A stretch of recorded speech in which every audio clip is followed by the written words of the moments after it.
demonstrates a plausible showing of alleged bias. So the Commonwealth is not stating that there are no statements, as the court is well aware, that could be interpreted to reflect bias and could be used by counsel in cross-examination. What the Commonwealth is not suggesting, and bless you, is for any prohibition on any statements whatsoever. What the Commonwealth is seeking here is a ruling as to what precise statements the defendant seeks to introduce in regard to that, so that the court can make a ruling prior to the witness testifying before the jury as to exactly what's in play and what is going to be admissible and what's going to be allowed, as far as obviously it's not a perfect world, and if a witness were to answer something in a way that would then open the door for further material to come in, that's understandable, but at least a preliminary showing as to exactly what the defendant submits are the statements they wish to introduce in relation to this issue.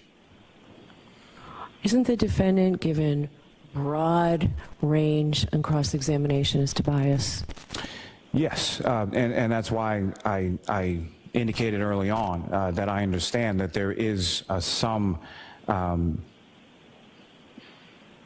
that there certainly is some areas that under the law, whether or not they're true or not, are able to be explored as far as cross-examination is concerned. But what this motion simply seeks to address is there are restrictions to that. It's not unfettered. It's not, you know, just anything and everything that they could possibly think of as say as far as accusations go. Is there any particular type of testimony you're concerned about? I mean, is there anything in particular that you say they should not be permitted to go into? Based on what we've heard throughout the pendency of this case, is there anything? I'm reluctant to tie the defendant's hands in any way on cross-examination without knowing exactly what it is you think is improper. Okay. And what I would do, Your Honor, what I would suggest is similar to the other motions that we spoke of before. I can provide a supplemental with more specifics as to what the Commonwealth's concerns are, okay, if the court would find that helpful. Yes, I can't rule on this as is. So is there any objection to that, Mr. Yannetti? You're nodding. Well, no, I think that makes sense. Okay. It was Ms. Little's motion. Oh, I'm sorry. I saw you nodding. I don't want to step on her toes. No objection to that, Your Honor. Okay. All right, so why don't you do that? So, Certainly. Mr. Clerk, we'll hold off on ruling on this until we get something from the Commonwealth. Okay. So Commonwealth will clarify. Right, and then no action taken.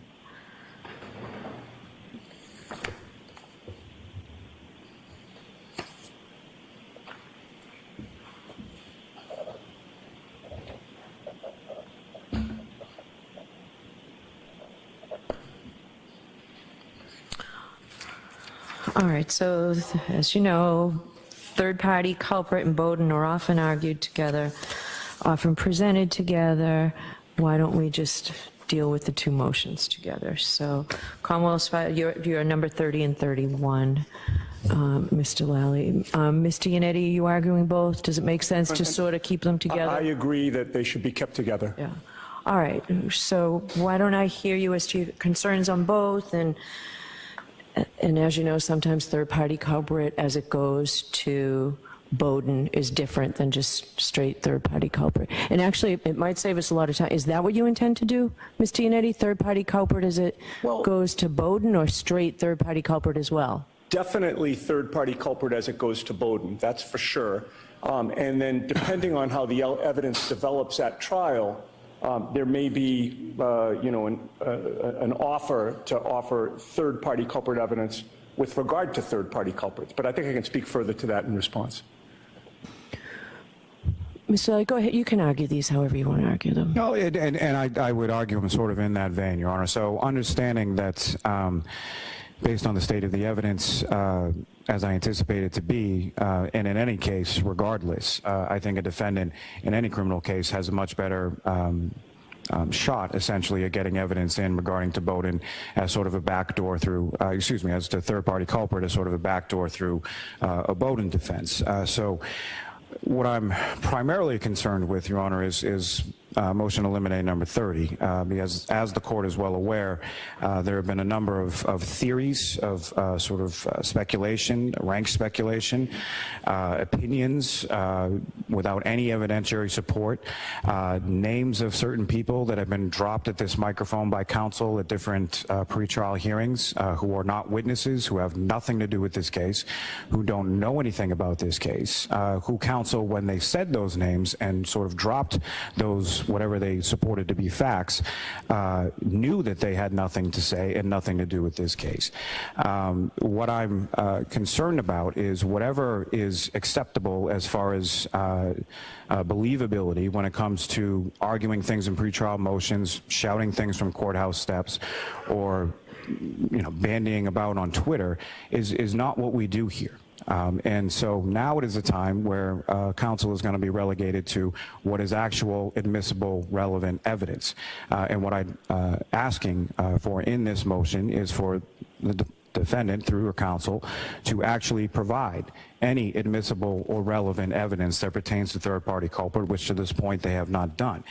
So if this is something that's going to be raised as an issue on its own, as the court is well aware, what the case law indicates is that the acts of the other person are so closely connected in point of time and method of operation as to cast doubt upon the identification of the defendant as a person who committed the crime. It has to be specific. It has to be to at least a specific realm of person or a specifically identified person who would have motive, opportunity to commit the act with which the defendant is charged. And up until this point, I have not seen anything specific as to that. As it pertains to the Bowden motion the Commonwealth filed, what the Commonwealth is asking for there is notice and voir dire in relation to a Bowden defense. So if there is, again, going to be some, I don't think the evidence comes anywhere close to a Bowden instruction, but certainly what the courts have said over time is that a Bowden defense is something that if the evidence warrants it, counsel can elicit testimony in regard to it or attempt to and make arguments in reference to it. So I'm not seeking to preclude counsel from making arguments or from counsel asking questions. What I'm seeking clarification on is what exactly, and again, this is from a position of operating without any information whatsoever as to what a defense may be. And understanding that counsel was not required to provide any information until the Commonwealth filed its certificate of compliance. But there's been, regardless of whether they were required to or not, I'm going into trial on Tuesday without any information whatsoever as to who they've spoken to, what their what statements they might be, who their witnesses are, or anything of that nature. So for those reasons, the Commonwealth feels it appropriate to at least file a motion to be given notice as to exactly what the defendant intends to do. This trial by ambush is simply not something that's permitted by the case law, and that's what the Commonwealth is seeking to prohibit in that second motion. Thank you. Okay. All right, Mr. Yannetti, I'll hear you. Thank you. And though they're argued together, I do want you to also start with the third-party culprit alone, not third-party culprit as it goes to Bowden, but third-party culprit alone, because of all those factors that I told you, as you well know, the case law is clear, that I have to consider. And if I had to do it now, and you know I can do it pre-trial, right? You know that today I can just exclude it. I'm not inclined to do that, but I need to be able to make those decisions, to weigh those factors, because right now I have zero information on Right, this. I understand that, Your Honor, and that was my plan going into today anyway. So the initial question is, why is there a third-party culprit defense? Why is it relevant? And we start, Your Honor, with the fact that our forensic medical examiner, Frank Sheridan, a pathologist, forensic pathologist who has performed himself thousands and thousands of autopsies, has already submitted a sworn affidavit to this court that John O'Keefe's injuries are consistent with having been in a fight and are not consistent with having been hit by a car. Since he submitted that affidavit, the federal authorities have provided us with their reports, whereby FBI experts also corroborate that John O'Keefe's injuries are not consistent with having been hit by a car. They employed experts in biomechanics and kinematics who have reviewed the evidence in this case, and they've confirmed that the physical evidence essentially shows and doesn't show what Dr. Sheridan has opined. So therefore, if John O'Keefe was not hit by a car, that means that Karen Reed did not kill him. And we know that John O'Keefe did not die of natural causes. This was not a heart attack or a stroke. John O'Keefe was injured. He was mortally injured. If he was not hit by a car, as both our expert and FBI confirmed, then he was attacked. And if he was not hit by a car, then there is a third-party culprit or culprits. So by asking this court to prohibit the defense from introducing evidence that others had the motive, opportunity, and the means to attack John O'Keefe, the Commonwealth is essentially asking this court to prohibit Karen Reed from being able to defend herself. So I don't think they're asking that you be prohibited from doing that. They're asking first to have you tell them what that is. Right. Well, this is, Your Honor, I'm getting to that in terms of Right, so go ahead. You have your remarks. that we're either required to give them or not. It is not our job to solve this case for the prosecution. It's our contention. They had the opportunity to do that, but they failed. It is not our job to name a specific third-party culprit. We do not have to prove that Brian Albert or Colin Albert or Brian Higgins or some combination of them intended to kill John O'Keefe. We don't have to prove that any of them attacked John O'Keefe such that he eventually died. They have to prove beyond a reasonable doubt that they didn't. But the fact of the matter is there is evidence that all three of them had a motive, had the opportunity and the means to attack John O'Keefe. Now, the Commonwealth cites Commonwealth versus Conkey in their motion, and as this court started the discussion on this issue when you first took the bench, Conkey makes clear that a defendant has a constitutional right to argue that somebody else may have committed the crime. And certainly, no, the acts of that person can't be too attenuated in time or method of operation, as Mr. Lally mentions. But in terms of being the right time period, Your Honor, you can't get any closer than their presence at the scene at the very time that John O'Keefe was killed. And in terms of the method of operation, given that we have evidence that he was not hit by a car and that he was attacked, all three of these men, either alone or in combination, possessed the ability to attack him with or without a weapon. I mean, it's a very low standard here. The Commonwealth acknowledges that. It's a low standard of simple relevance. And the evidence here establishes relevance. Now, I would note, Your Honor, the Commonwealth cites Commonwealth versus Finney. I don't know if they realize this, but that was my case. I represented Roland Douglas Finney before the Supreme Judicial Court, and I represented him at his motion for new trial and at his retrial. And that case, the Finney case, provides strong support for the introduction of third-party culprit evidence here, irrespective of a Bowden defense. In fact, the reason that Mr. Finney's conviction was overturned was that his trial counsel failed to pursue a third-party culprit defense. And, Your Honor, the third-party culprit defense in Finney was weaker, far weaker than the third-party culprit defense we have here. The evidence of motive in that case was that the third-party culprit made derogatory statements about the victim after she was murdered. No witness in that case put the two of them together. No witness in that case put the third-party culprit at the scene of the murder where the victim was murdered. There was some consciousness of guilt evidence similar to what we have in this case. But in Finney, the SJC ruled that not only was that enough for a defense attorney to present a third-party culprit defense, but he was ineffective for not doing so. And as the court has also touched upon, the SJC found that on the basis of that third-party culprit evidence, which is weaker than what we have here, there were substantial connecting links between that third-party culprit that justified the admission of hearsay in that case. And I want to make it clear, we're not looking to introduce any hearsay statements, so we don't need substantial connecting links here.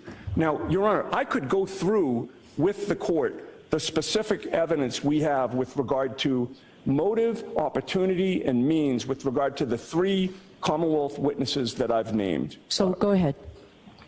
Happy to do it. Starting with Brian Higgins. He was present at 34 Fairview Road on January 28th to 29th. He was close friends with the homeowner, Brian Albert. He had a prior romantic interest in Karen Reed. He did not expect Karen and John O'Keefe to be at the Waterfall, that bar, on January 28th. Karen Reed did not greet Higgins, despite the fact that they had previously exchanged flirtatious texts and that she had been at his apartment one evening, although there was nothing that took place between them any more than a peck of a kiss. At the Waterfall, Higgins does not engage with John O'Keefe. He does not say goodbye to John O'Keefe and Karen when he leaves, but before he leaves, he texts Karen, and that text was something to the effect of, well, with a lot of M's. We know that there was a preservation order from this court, your predecessor, Judge Krupp, to preserve his cell phone, and that Trooper Proctor gave him an edict, an order to serve on Brian Higgins, and he left it at the front desk of the Canton Police Station for him, and that Higgins, we learned through the federal investigation, Higgins became angry, demanded that Proctor come back, and he essentially upbraided him and read him the Riot Act, which shows a little bit about Higgins' personality. At the end of the night, everyone discussed going back to 34 Fairview, and when he gets back to 34 Fairview, he texts not Karen, he texts John O'Keefe at 12:20 a.m. He testified before the federal grand jury that he had no knowledge that they had been invited to 34 Fairview, but that is contradicted by this text message. And the inference is that he was coaxing John to come to that house. And, we're not saying this gives him a motive to kill John, but we don't have to show that. Any motive to feel hostility or animosity towards John O'Keefe goes to his motive. And, Your Honor, when Brian Higgins and Brian Albert are in that house, they're the only 2 people who are unaccounted for when the rest of the group was in the kitchen. And they claimed that they were looking at photographs together. And we have evidence that they were in the basement. We believe that Brian Albert made a mistake before the state grand jury by testifying they went upstairs to look at photos. Brian Higgins says unequivocally that the only place the 2 went was into the living room to look at photos and military ribbons, whatever they were looking at. Brian Higgins did not know that Brian Albert had said they went upstairs. And he also testified he had never been upstairs at Brian Albert's house in his life. That means that if Brian Albert said they went upstairs, they're coming up from the basement. And before leaving 34 Fairview, Brian Higgins testified he was parked right in front of the mailbox. He would have had to have walked by where John O'Keefe's body was. His headlights, when he got in his vehicle, would have been illuminating where John O'Keefe's body would have been in the yard if it were actually there. So how does he not see it? He then goes back to the Canton Police Station at 1:30 in the morning after leaving 34 Fairview. He claimed to do some administrative work, but then he admitted to the federal grand jury that he was there to move his car because of the upcoming snowstorm. This suggests that he was fabricating a reason for going back to Canton Police to establish an alibi for himself. He was asked several times at the federal grand jury if he had any conversations with anyone before he went to bed, and when was he notified that John O'Keefe was dead. In the morning, he said. He testified under the pains and penalties of perjury that he had absolutely no contact with any person that night for any reason whatsoever. But he apparently was surprised that the federal authorities had subpoenaed his phone records, and he had to admit, and he did admit under oath, he made that 2:22 a.m. phone call around the same about 5 minutes before Jennifer McCabe is Googling how long to die in the cold, about 8 minutes before Brian Loughran, the plow driver, first drives by the house and sees no body at all. And the next morning, Brian Higgins, the first person he spoke to was Brian Albert. I'm going to stop you for a minute. I think we need a break, Madam Court Reporter. Do you need a break? Can you go? How much longer do you think you have with this, Mr. Yannetti? How many more pages, or how long you think? Yeah, I've got about, in terms of my recitation of the facts, I've done about a page and a half, and I've got 3 left. Madam Court Reporter, would you like to take a little break? It's hot in here, and you've been going nonstop. Okay, let's take a 10-minute break. All right.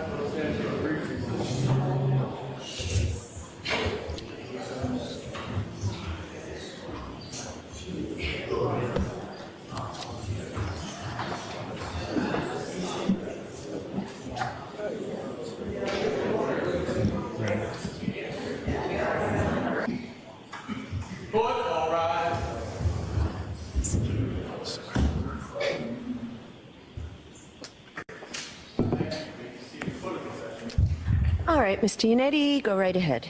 Thank you. Your Honor, I left off with the morning of January 29th. The first person that Brian Higgins spoke to was Brian Albert. He had missed a call from Chief Kenneth Berkowitz earlier. Immediately after getting off the phone with Brian Albert, Brian Higgins drives back to 34 Fairview, where he has a meeting with just about all the witnesses in this case: Brian Albert, Julie Albert, Jennifer McCabe, Matthew McCabe. And immediately after that friends and family meeting, on his day off, which is a Saturday, he returns to the Canton Police Department, where he speaks with all of the first responding officers who had anything to do with this case. So this is a quote-unquote witness accessing and communicating with all the first responding officers, we would argue monitoring what they're doing in regard to the investigation. According to Brian Higgins, he admitted that Chief Berkowitz is one of his best friends, and that's why he had access to all these people. We have a law enforcement witness who will testify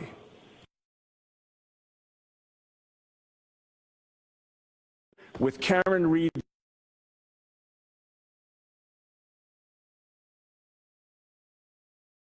long time. So is this a name that's been in the materials? Is this a name known to the Commonwealth? Or Yes. is this somebody new? Okay. We've now received video surveillance from the Canton Police Department that shows that there is an interior camera in the Sallyport garage where the car was housed. But during the exact time that third-party officer indicates that Berkowitz and Higgins were in the Sallyport together, the video mysteriously cuts out for 42 minutes. Between 5:08 and 5:50 p.m. And just to be clear here, we never get to see the condition of the taillight when it's brought into the garage. When we do see the car, we see it after Brian Higgins, Chief Berkowitz, Michael Proctor, and Yuri Buchnick have all had access to it. At 5:36 p.m., the car pings that it's arrived in the Sallyport. That's during the missing video. Trooper Proctor, Trooper Buchnick never sees Brian Higgins' phone.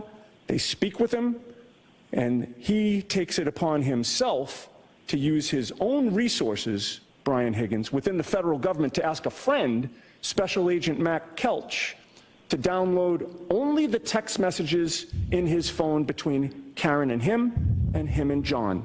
And that's it. We have to take his word for it that we got all of them. And we certainly don't have any communications between him and Brian Albert, for instance.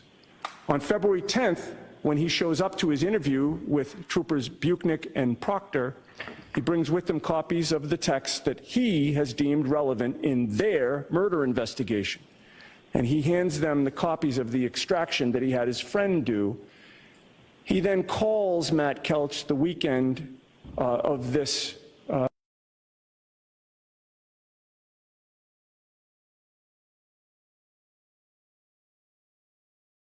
retracted the tests, despite the fact that it was done by a friend of his in the federal government. During the federal proffer, Brian Higgins admits that he had been served with a preservation order, and the Commonwealth told him he could destroy his phone despite the order. He then drives to a military base on Cape Cod, opens his phone, breaks the SIM card, and throws the phone away. And he says that he discussed destroying his phone with Brian Albert. Brian Albert also destroyed his phone. And Brian Albert said that he had received some text that concerns him as an explanation. And after that, Brian Higgins changes his phone number and changes his cell carrier. In short, he was present that night, he had a motive, and there is plenty of consciousness of guilt cover-up evidence with regard to Mr. Higgins. Moving on to Colin Albert. Shortly before January 29th of 2022, Colin Albert lived with his parents, Christopher Albert and Julie Albert, on John O'Keefe's street, just 2 doors down. We have evidence of bad blood between Colin Albert and John O'Keefe. We have evidence. How old was Colin Albert at that time? I believe he was 16 at that time. Okay. We have evidence that Colin Albert and John O'Keefe used to get in confrontations because Colin Albert used to cut through his yard without permission, and John O'Keefe was not happy about that. We have evidence that Colin Albert used to throw beer cans intentionally into John O'Keefe's bushes, and John O'Keefe was not happy about that. We have evidence that Christopher and Julie Albert knew of this conflict. We have evidence that they referred to John O'Keefe as Nebercracker. That's a character from I think a kid's movie, who was known as the get off my lawn guy. When John O'Keefe and Karen Reed were vacationing in Aruba over New Year's Eve 2022, the Alberts, Christopher and Julie, taunted him. They went to his porch and they had photos taken of themselves drinking on John's property when he wasn't there to do anything about it, evidencing they knew how upset he was at what Colin Albert had been doing. Now, the investigators in this case, Your Honor, including Michael Proctor, kept Colin Albert's name completely out of the police report. When this case began, I had no idea who Colin Albert was. I received a tip right from the jump that Brian Albert and his nephew had beaten up John O'Keefe. I didn't even know Brian Albert had a nephew at that time. But after receiving the tip, I learned of the conflict that Colin Albert had with John O'Keefe, so I sent a letter to Mr. Lally, I believe by certified mail. I knew that the DA's office was planning to present evidence or witnesses to a grand jury, and at that early juncture, before anybody had asked them to indict, I notified the DA of 3 potential suspects, the ones that I'm talking about now: Brian Higgins, Brian Albert, and Colin Albert. After he received that letter at our next court appearance, I'm sure Mr. Lally can confirm this, he acknowledged that both Brian Albert and Brian Higgins would be testifying or had testified before the grand jury, but he questioned why I included Colin Albert in my letter. He told me at the time that he had no evidence that Colin Albert was there that night. However, after receiving my letter, lo and behold, multiple witnesses testified that Colin Albert was at 34 Fairview the night of January 28th to 29th. And now the DA will argue, I'm sure, at trial, that he left before John O'Keefe arrived. We don't find their evidence compelling. We don't accept it. We are not required to accept their theory of the case. We're entitled to present a defense. His presence at 34 Fairview gave him the opportunity, along with the motive, to harm John O'Keefe. With regard to Brian Albert, Your Honor, this is a well-connected, well-known, powerful family in the town of Canton, Massachusetts. Brian Albert was present at that home when Colin Albert was there. Colin Albert is a member of the Albert family. He's nephew of Brian Albert. We have evidence that Brian Albert had expressed hostility toward John O'Keefe as well. And we know that he initiated a phone call with Brian Higgins at 2:22 in the morning. He reached out to Brian Higgins. And then he picked up the phone when Brian Higgins came back, and they spoke for 22 seconds. And they never revealed any of that to investigators. Again, consciousness of guilt, and perhaps most of all, Brian Albert is a first responder. He is duty-bound to help somebody who's in trouble. He was notified that John O'Keefe was in trouble. Brian Albert stayed in his home. He knew what was going on outside. His sister-in-law was out there, civilians, medical personnel eventually arrived. He did nothing. That is also consciousness of guilt. Now, Your Honor, with regard to all of that third-party culprit evidence, to admit it substantively, which I would assert to the court is both overwhelming and powerful. With regard to the Bowden argument here, the police investigated none of that. That didn't come from the Commonwealth. They had a complete lack of curiosity as to what was going on in that house that night. They didn't care. Investigators never went in. The feds investigated, and that's where we got a majority of this evidence. So, to the extent that the Commonwealth now claims that they didn't have notice of this, I beg to defer. They got notice of this when we got notice of this. The Finney case, Your Honor, again, I'm well familiar with it. It stood for the proposition that, if you want to point the finger at a third-party culprit, you've got a constitutional right to do that. And if you want to point out inadequacies in a police investigation, you have a constitutional right to do that. It is for those reasons that I ask you to deny the Commonwealth's motions. Okay, thank you. Any response, Mr. Lally? Briefly, Your Honor.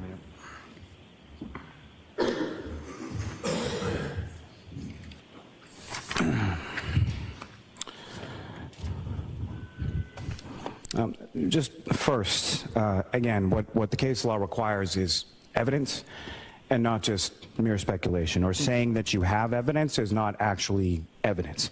I do find it somewhat interesting that Mr. Yannetti wrote apparently 4.5 pages of notes but didn't have time to write a motion to admit the evidence that he claims that he has. He references in regard to third-party culprit Dr. Sheridan, who indicated that the injuries are consistent with the fight. He's the same doctor who indicated that the injuries on Mr. O'Keefe's arm were consistent with the dog bite, which was then refuted by the DNA findings from UC Davis, as well as the fact that the injuries are only on one side of the arm. And last time I checked, dogs have teeth on the top and the bottom, and there's no injuries to the bottom of Mr. O'Keefe's arm. Furthermore, the counsel references the federal grand jury materials in which I would say, as has been done numerous times previously, is severely mischaracterized as to what they actually contain. And it's not a crash reconstructionist as it's been alleged here before, it's a biomechanical engineer. And essentially what they did was take painstaking lengths to go to determine that the defendant's vehicle did not strike Mr. O'Keefe in the back of the head, which is simply something that no one has ever said, intimated at any point ever. There is also a medical examiner in the federal materials who concurs completely with Dr. Scortibello's findings as it pertains to the cause and manner of death. So with regard to each of these, the other thing that I would point out is counsel was counsel record with the Finney case. The Finney case relates to third-party culprit under the Bowden event, so it's not applicable to what counsel was arguing. It is a low standard, but it's also one that the defendant here has not met. It's not one without limits. As it pertains to much of the material that is summarized as far as speculation as to what different things counsel feels mean from various things regarding Mr. Higgins, Colin Albert, and Brian Albert, just starting with Colin Albert because that's frankly the easiest. He wasn't at the house, and that's what the federal materials confirm with each of every single of the witnesses that were spoken to by the district attorney's office or the troopers or testified to the state grand jury. They testified to the exact same things in the federal grand jury, that Colin Albert had left the house prior to the defendant and the victim arriving there, and there's absolutely nothing to combat that whatsoever, other than, again, just rank speculation. So opportunity would be a little bit amiss if he's not even there at the same time as Mr. O'Keefe, regardless of the invalidity of any sort of ill feelings or ongoing feud that's purported from whatever unknown evidence counsel claims to have. In regard to Mr. Higgins, that was a fanciful story, but again, there's actually no actual evidence of most of those things, or at least the imputations or the connotations the counsel wants to put behind that. Whatever he feels things were observed. So again, I'm not sure where the evidence from this is coming from. What I'm also a little confused in regard to is that if counsel is merely relying on materials within the federal grand jury and just learned of them at that same time as we learned of them when materials were provided pursuant to TUI, then it's a little peculiar that the exact same arguments were being made throughout the pendency of the case well before counsel was provided with any of those federal materials. What counsel just went through is essentially a list of rank speculation and not actual evidence. As far as the mysterious portion that's missing from the Sally Port, there's a number of different, it's a motion activated camera for the most part. The other thing that I would direct the court's attention to, as it was contained within the state grand jury proceedings, is there is cruiser camera video from the Canton Police cruisers. Specifically, there is cruiser camera video from Cruiser 682. Specifically, there is cruiser camera video from Cruiser 682 at 8:22 in the morning when a lieutenant and sergeant from the Canton Police on their own go over to One Meadows Ave, which is the residence of Mr. O'Keefe, to do a well-being check because they had not received any information as to how the children were or if they were there being attended.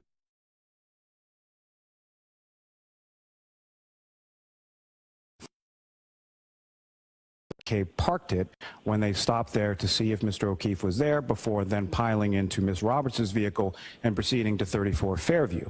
And what you can see within that cruiser camera video at 8:22 in the morning is the damage to the right rear taillight of the defendant's vehicle. Well before the defendant had then come back to the house after the hospital and then gotten in 3 separate cars with her family and driven in a blizzard all the way back to her parents' house in Dighton, and then the vehicle had then been towed from Dighton back to the Canton Police Station by the state police with the assistance of the Dighton police. Do you know what exhibit number that is before the grand jury? I believe it's 56, but I can certainly locate that information.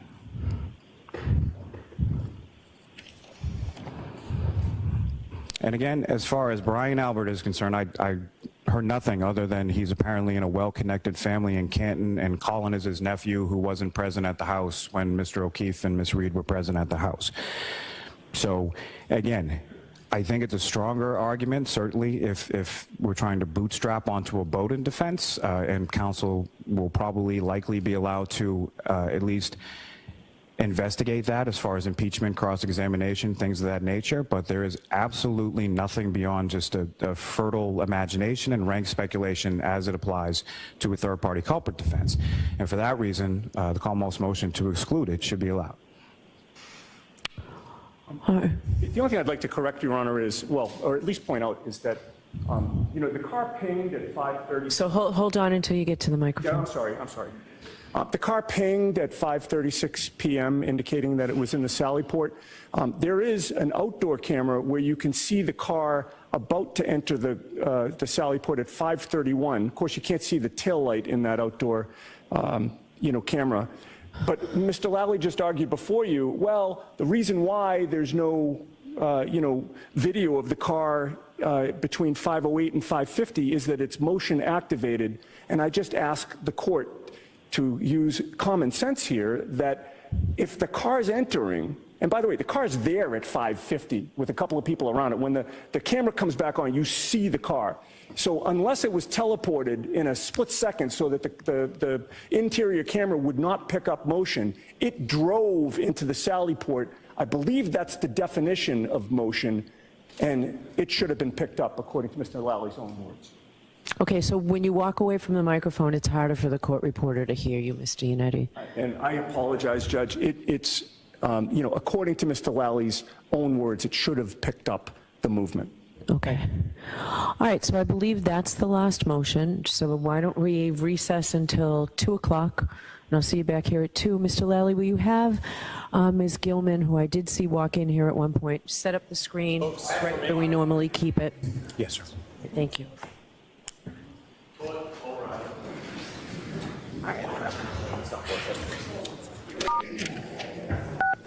You are muted.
You are unmuted.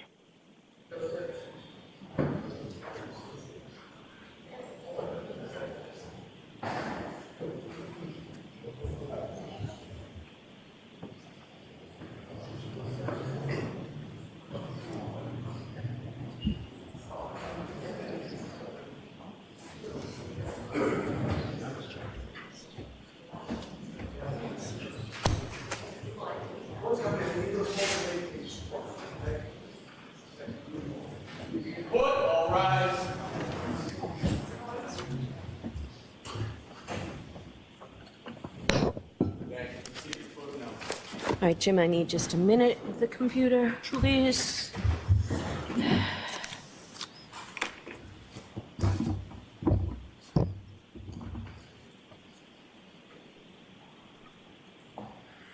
Okay, thank you. Back on the record on the Karen Reed matter. Okay, so good afternoon, council. Good afternoon, Ms. Gilman. I appreciate you being here.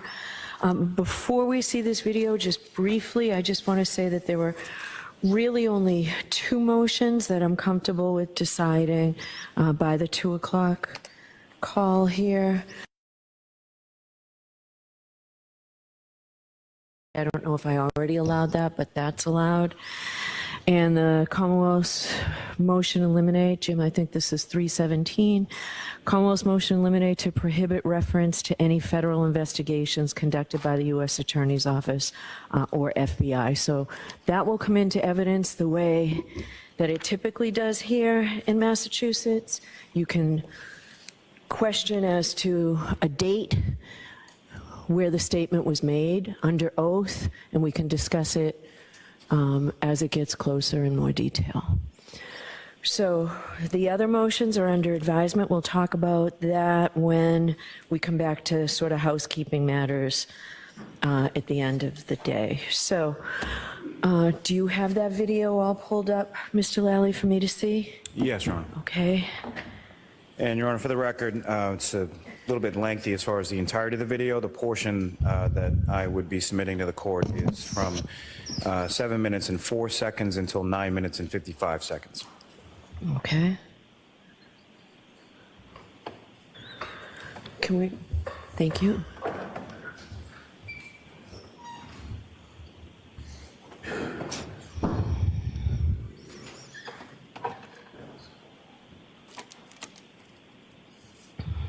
So we locked up the house, the back door, we just did the knock, lock. Okay.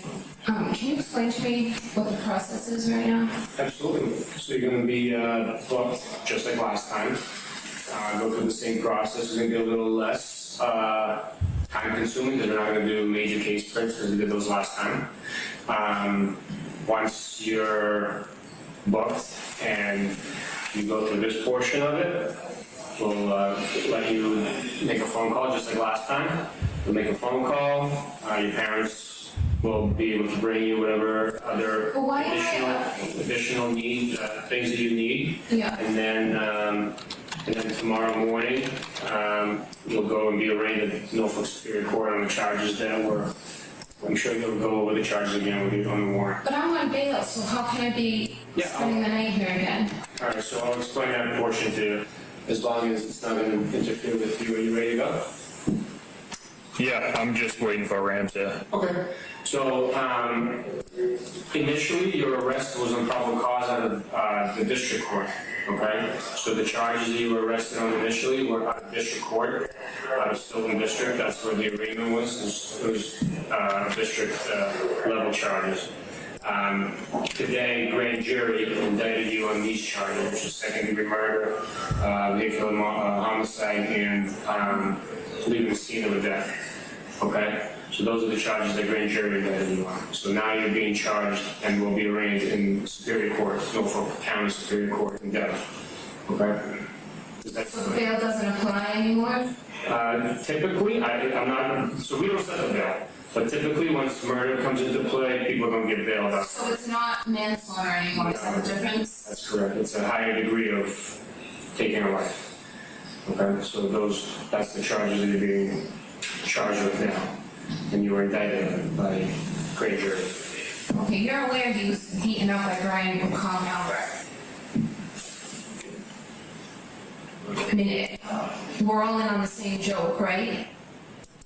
My taillight was cracked and John was pulverized. Okay, you need to abide by the rights that were afforded to you. Okay, so you can talk if you want. If you want to tell us what happened, that's fine. We'll listen, but you were ready to do your rights. Okay, and I'm sure he's going to do it again. All right. If you want to talk to us, you want to give us a story, definitely. But we'll take it. No, I mean, I know you already know the story, so I want me to...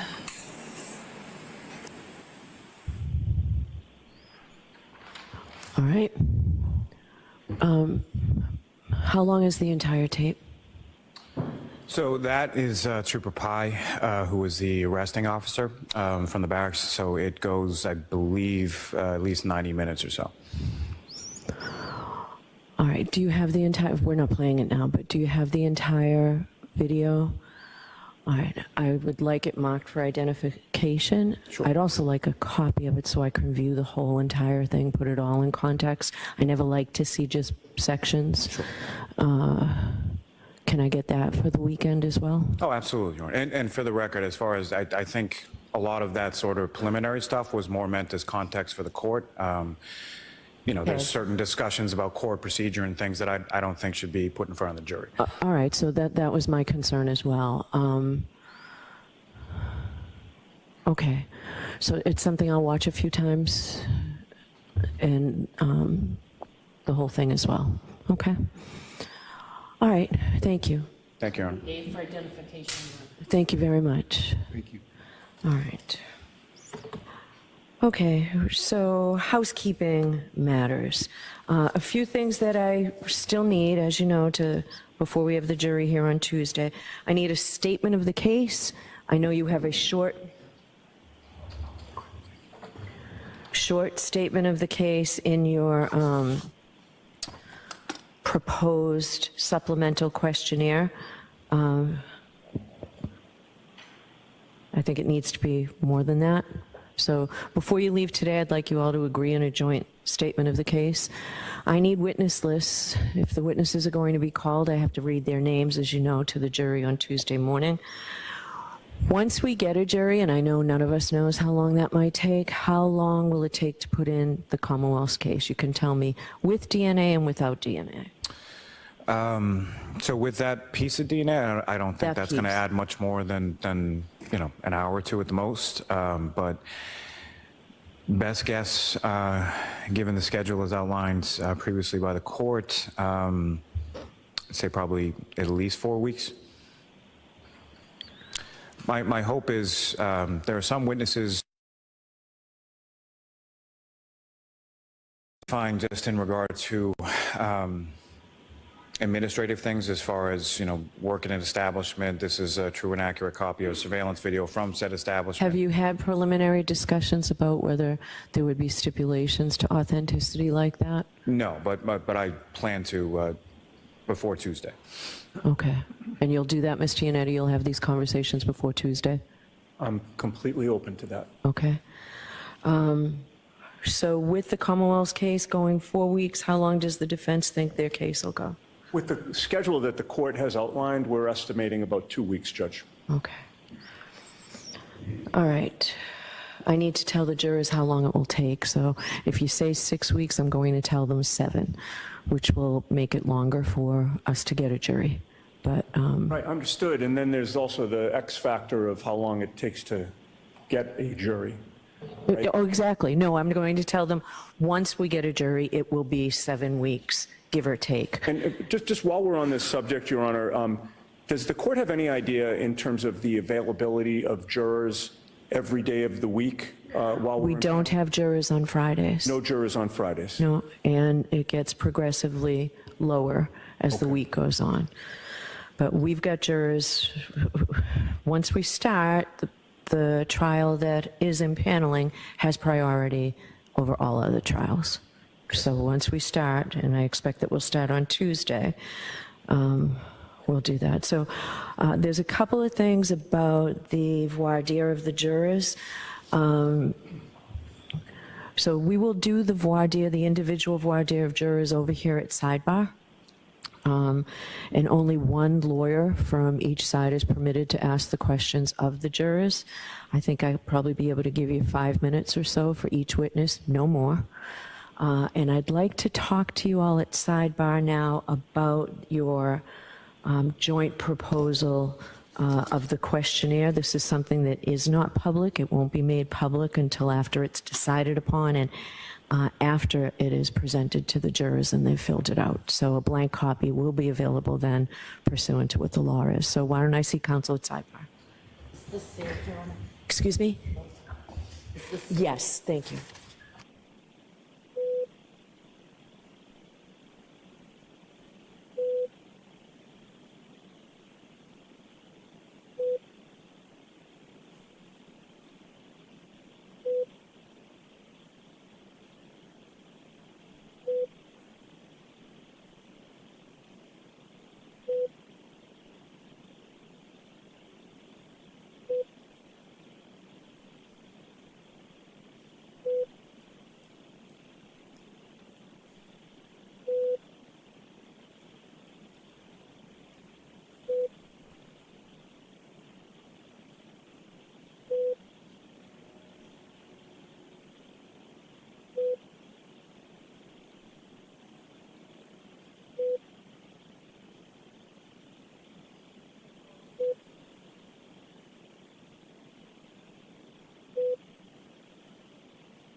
All right, so is that everything regarding housekeeping, logistics, things like that? Yes, Your Honor. Okay, all right, so we'll see you on Tuesday morning.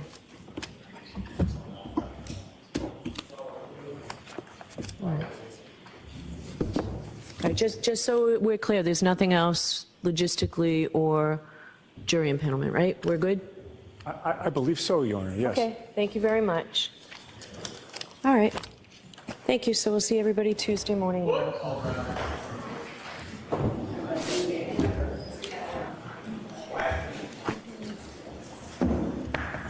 So I need to see, is there a Zoom off?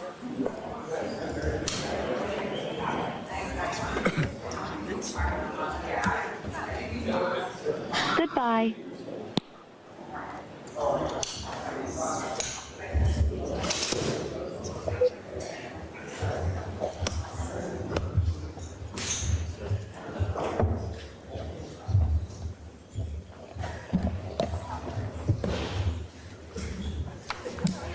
Galoshes. What, you guys have never had? That's what galoshes are?